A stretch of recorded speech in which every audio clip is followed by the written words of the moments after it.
एक राज्य में अमर सिंह नाम का एक सम्राट था, जिसके मन में किसी पुराने कारण से इतनी कड़वाहट भर गई थी कि वह रोज एक नई युवती से विवाह करता और अगली सुबह उसे मृत्युदंड दे देता था। सम्राट की यह निर्दयी आदत देखकर उसका मंत्री देव प्रसाद बहुत परेशान रहने लगा था। एक बार फिर सम्राट ने एक मासूम लड़की से शादी की, रात भर उसे अपने महल में रखा और सुबह होते ही उसको मरवा दिया। जब गांव वालों को यह पता चला तो वे उस लड़की का शव लेकर मंत्री देव प्रसाद के घर पहुंच गए और रोते बिलखते हुए बोले, हमें न्याय चाहिए। हमारी बेटियों का क्या दोष है कि सम्राट उन्हें इतनी बेरहमी से मार देता है। उनकी बातें सुनकर मंत्री का दिल भर आया, लेकिन वह बेबस था। वह हर बार सम्राट को समझाने की कोशिश करता, मगर सम्राट किसी की बात नहीं सुनता था। गांव के लोग जमीन पर सिर पटक पटक कर रोने लगे और अपनी पीड़ा मंत्री के सामने रखने लगे। मंत्री देव प्रसाद की एक बेटी थी, जिसका नाम सुमित्रा था। वह अत्यंत सुंदर और समझदार थी। वह अपने पिता के पास खड़ी होकर गांव वालों की व्यथा सुन रही थी। सुमित्रा का हृदय करुणा से भर गया। वह अपने पिता से बोली, पिताजी, मैं सम्राट से विवाह करना चाहती हूँ। मंत्री यह सुनकर चौंक गया और बोला, बेटी, यह जानते हुए भी कि वह अत्याचारी है और विवाह के अगले दिन तुम्हें मार डालेगा, क्या फिर भी तुम यह चाहती हो? सुमित्रा ने शांत स्वर में कहा, पिताजी, लोग क्या कहेंगे? मंत्री अपनी बेटी को तो छिपा लेता है, लेकिन दूसरों की बेटियों पर हो रहे अत्याचार को रोक नहीं पाता। उसने आगे कहा, आप यह कह सकेंगे कि जहाँ मैं दूसरों की बेटियों को नहीं बचा सका, वहाँ अपनी बेटी को भी नहीं बचा सका। और वैसे भी जीवन और मृत्यु तो ईश्वर के हाथ में है। मंत्री अपनी बेटी से बहुत प्रेम करता था, लेकिन बेटी की दृढ़ इच्छा और तर्क के आगे वह मजबूर हो गया। आखिरकार उसने भारी मन से उसकी बात मान ली। मंत्री देव प्रसाद ने अगले ही दिन भारी मन लेकर सम्राट अमर सिंह के दरबार में प्रवेश किया। उसका चेहरा उतरा हुआ था और आंखों में चिंता साफ दिखाई दे रही थी। सम्राट ने उसे देखकर पूछा, मंत्री जी, आज इतने उदास क्यों दिखाई दे रहे हो? कोई बात है क्या? मंत्री ने हाथ जोड़कर कहा, महाराज, मैं आपके सामने एक निवेदन लेकर आया हूँ। सम्राट ने हंसते हुए कहा, कहो, क्या फिर कोई नई दुल्हन की व्यवस्था करनी है? मंत्री की आंखों से आंसू छलक पड़े। उसने कांपते आवाज में कहा, महाराज, मेरी पुत्री सुमित्रा आपसे विवाह करना चाहती है। यह सुनते ही सम्राट अमर सिंह हैरान रह गया। उसने तीखी नज़रों से मंत्री की ओर देखा और बोला, क्या तुम्हारी बेटी को यह नहीं पता कि विवाह के अगले दिन उसका अंत निश्चित है? मंत्री ने सिर झुकाकर उत्तर दिया, महाराज, उसे सब कुछ पता है, फिर भी वह अपने फैसले पर अडिग है। सम्राट कुछ पल चुप रहा, फिर उसने कठोर स्वर में कहा, अगर तुम्हारी बेटी स्वयं यह चाहती है और तुम उसकी इच्छा पूरी करना चाहते हो, तो फिर विवाह की तैयारी कर दो। सम्राट का आदेश मिलते ही राजमहल में विवाह की तैयारियां शुरू हो गई। अगले ही दिन पूरे रीति रिवाजों के साथ सुमित्रा और सम्राट अमर सिंह का विवाह संपन्न हो गया। विवाह के बाद सुमित्रा महल की महारानी बन गई। रात के समय जब सम्राट अपने कक्ष में पहुंचा और उसने सुमित्रा को देखा, तो वह कुछ क्षणों के लिए ठहर गया। सुमित्रा का सौंदर्य साधारण नहीं था। उसके चेहरे पर शांति थी, आंखों में गहराई थी और व्यवहार में अद्भुत संयम था। सम्राट उसे निहार ही रहा था कि तभी उसकी दृष्टि कमरे में टंगी अपनी पुरानी रानी की तस्वीर पर जा पड़ी। उस तस्वीर को देखते ही उसके मन में पुरानी पीड़ा और स्त्रियों के प्रति नफरत फिर जाग उठी। गुस्से में आकर सम्राट बोला, तुम यह जानते हुए भी मुझसे विवाह करने चली आई कि कल सुबह तुम्हें मृत्यु दंड दिया जाएगा? सुमित्रा ने सिर झुकाकर बड़े सम्मान से कहा, महाराज, यह निर्णय ईश्वर का है और ईश्वर का आदेश मुझे स्वीकार है। सम्राट ने कहा, तुम अपने अंत से परिचित हो?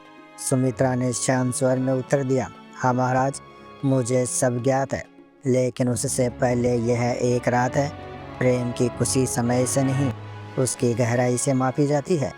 सम्राट ने कठोरता से कहा, तुम्हारी इन भावनात्मक बातों से मेरा मन नहीं बदलेगा। सुमित्रा बोली, मैं केवल एक रात के लिए आपकी पत्नी हूँ और इस रात पर मेरा पूरा अधिकार है। फिर आप इतना क्रोधित क्यों है? उसकी बातों से सम्राट का क्रोध कुछ कम हुआ। सुमित्रा ने आगे कहा, यदि आपको प्रसन्न करने के लिए मैं कुछ कर सकती हूँ तो बताइए। क्या मैं कोई कविता सुनाऊँ, कोई गीत गाऊँ या फिर कोई कथा सुनाऊँ? सम्राट ने कहा, एक रात की पत्नी हो, इसलिए इस रात का अधिकार तुम्हारा है। कोई कथा सुनाओ। यह कहकर वह बैठ गया। यह सुनकर सुमित्रा ने आदरपूर्वक सम्राट के सामने शरबत रखा।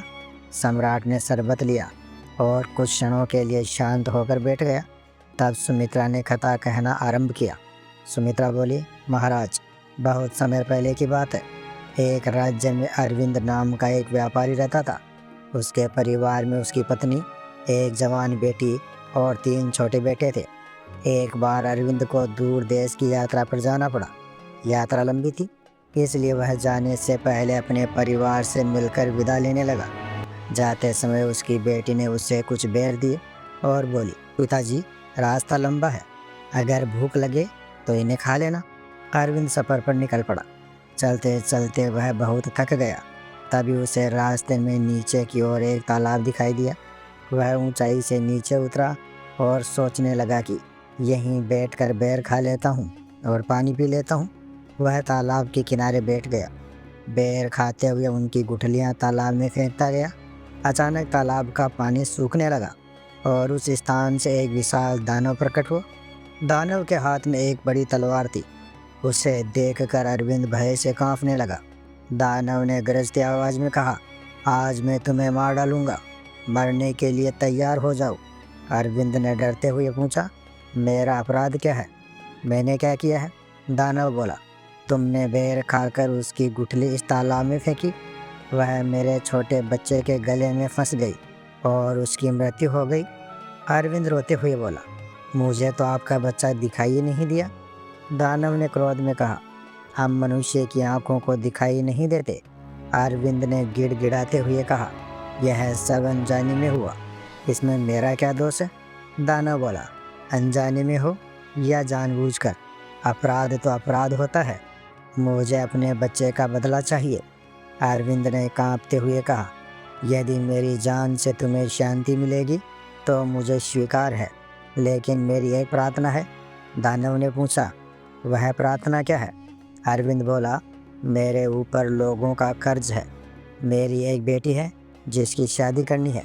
मुझे कुछ समय दे दो ताकि मैं अपने कर्तव्य पूरे कर सकूं। दानव ने हंसते हुए कहा, यह तो जान बचाने का बहाना लगता है। अरविंद बोला, अगर तुम नहीं मानते तो अभी मुझे मार दो, लेकिन मैं न्याय के दिन तुम्हारा दामन पकड़ूंगा। यह कहते कहते सुमित्रा कुछ क्षण के लिए चुप हो गई। उसी समय प्रातःकाल का समय निकट आ गया। सम्राट ने चौंक कर पूछा, तुम रुक क्यों गई? आगे क्या हुआ? क्या दानव ने अरविंद को मार डाला? सुमित्रा ने शांत स्वर में कहा, महाराज, रात समाप्त हो चुकी है, अब सुबह हो गई है और मेरे प्राण लेने का समय आ गया है। सम्राट ने अधीर होकर कहा, लेकिन मुझे यह जानना है कि आगे क्या हुआ। सुमित्रा बोली, यह कथा बहुत लंबी है, इसे सुनाने के लिए समय चाहिए और अब समय समाप्त हो चुका है। सम्राट कुछ पल सोचता रहा, फिर बोला, हम समय को रोक देंगे, तुम्हें एक दिन और जीवन देते हैं। आज रात तुम यह कथा पूरी करना। सुमित्रा ने सिर झुकाकर ईश्वर का स्मरण किया। सम्राट मन ही मन सोचने लगा कि अब तक जितनी स्त्रियां उसके सामने आई थी, उन सभी के चेहरे पर भय था, लेकिन सुमित्रा के मुख पर भय का कोई चिन्ह नहीं था। सम्राट यही सोचता रहा कि यह स्त्री दूसरों से इतनी अलग क्यों है। जिसे मृत्यु सामने दिख रही हो, उसके मन में ऐसा धैर्य कैसे हो सकता है। इन्हीं विचारों में वह कक्ष से बाहर निकल गया और दिन भर अपने राजकाज में लगा रहा। उधर सुमित्रा अपने कक्ष में बैठकर ईश्वर से प्रार्थना करने लगी। वह मन ही मन कहने लगी कि हे प्रभु, सम्राट के हृदय में दया और समझ का भाव जगा देना, ताकि किसी और बेटी को यूं ही प्राण न गंवाने पड़े। संध्या होते ही सम्राट पुनः अपने कक्ष में लौटा। सुमित्रा ने बड़े स्नेह से उनके हाथ धुलवाए। उसने सम्राट के जूते उतारे और आदर से उसे आसन पर बैठाया। सम्राट ने आश्चर्य से कहा, यह तो सेवकों का कार्य है, तुम यह सब क्यों कर रही हो? सुमित्रा ने नम्रता से उत्तर दिया, महाराज, यह एक पत्नी का कर्तव्य होता है कि वह अपने पति की सेवा करे। सम्राट ने कहा, तुम तो केवल एक रात की पत्नी हो, इसके बाद यह सब काम सेवक ही करेंगे।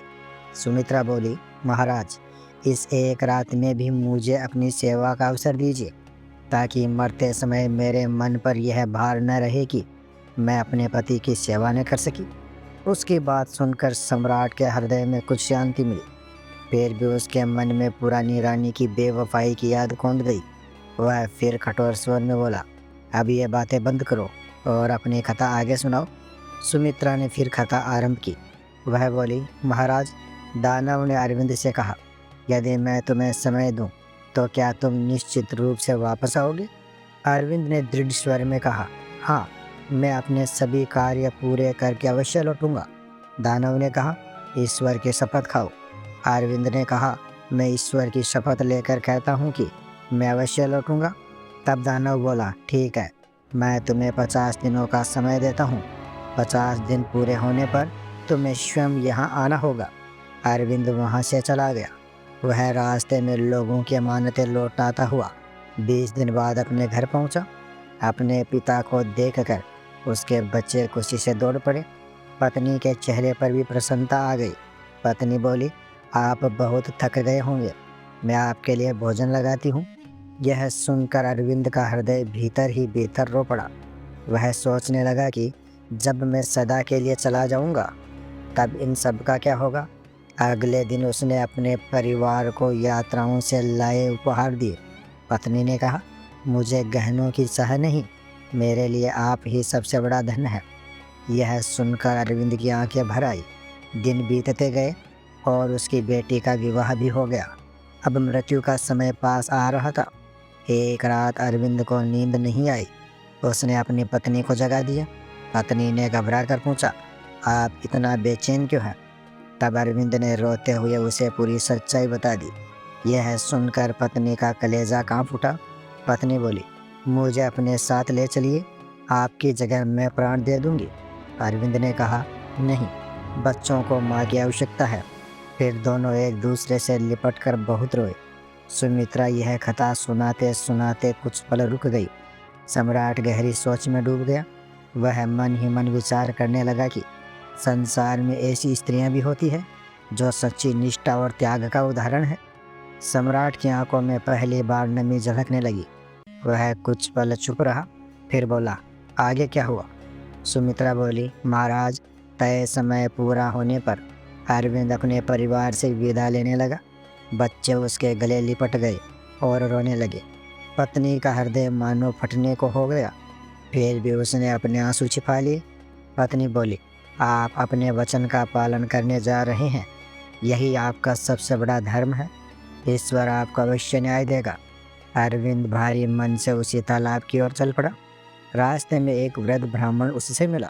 उसने पूछा, तुम इतने दुखी क्यों हो? अरविंद ने सारी कथा उसे सुना दी। ब्राह्मण ने कहा, तुम जैसे सत्यवादी व्यक्ति संसार में बहुत कम होते हैं, मैं भी तुम्हारे साथ चलूँगा।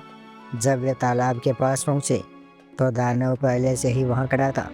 उसने अरविंद को देखते ही कहा, तुम लौट आए। मुझे विश्वास नहीं था कि कोई मनुष्य अपना वचन निभाने आएगा। अरविंद ने सिर झुकाकर कहा, मैंने ईश्वर की शपथ ली थी, इसलिए आया हूँ। अब आप जो चाहें कर सकते हैं। दानव कुछ देर तक उसे देखता रहा। फिर उसने गहरी सांस ली और कहा, तुम्हारे सत्य और त्याग ने मेरे हृदय को बदल दिया है। आज मुझे मेरे बच्चे की मृत्यु का दुख तो है, लेकिन तुम्हारे वचन पालन ने उस दुख को शांत कर दिया है। यह कहकर दानव ने अरविंद को जीवन दान दे दिया। वह बोला, आज से मैं किसी निर्दोष को हानि नहीं पहुंचाऊंगा। अरविंद के नेत्रों से आंसू बहने लगे। वह दानव के चरणों में गिर पड़ा। सुमित्रा ने कथा समाप्त करते हुए कहा, महाराज, इस संसार में क्रूरता का उत्तर क्रूरता नहीं, बल्कि सत्य, धैर्य और करुणा होती है। कथा समाप्त होते ही सम्राट अमर सिंह का शरीर कांप उठा। उसके मन में छिपी कठोरता मानो टूटने लगी। वह बोला, सुमित्रा, आज तुम्हारी कथा ने मेरी आंखें खोल दी है। जिस पीड़ा के कारण मैं निर्दयी बन गया था, उसका बोझ मैंने निर्दोष स्त्रियों पर डाल दिया। सम्राट ने आगे कहा, आज से न कोई विवाह होगा, न कोई मृत्युदंड। मैं अपने किए का प्रायश्चित करना चाहता हूँ। यह सुनकर सुमित्रा की आंखों से भी आंसू बह निकले। उसने हाथ जोड़कर कहा, महाराज, यदि एक स्त्री का जीवन बचाने के लिए मेरा जीवन सफल हुआ तो यही मेरे लिए सबसे बड़ा सौभाग्य है। सम्राट ने उसी क्षण मृत्युदंड की परंपरा समाप्त कर दी और सुमित्रा को पूरे सम्मान के साथ अपनी महारानी स्वीकार किया। उस दिन के बाद राज्य में फिर कभी किसी बेटी का आंचल नहीं रोया और अमर सिंह का नाम एक निर्दयी शासक नहीं बल्कि पश्चाताप और न्याय के प्रतीक के रूप में लिया जाने लगा।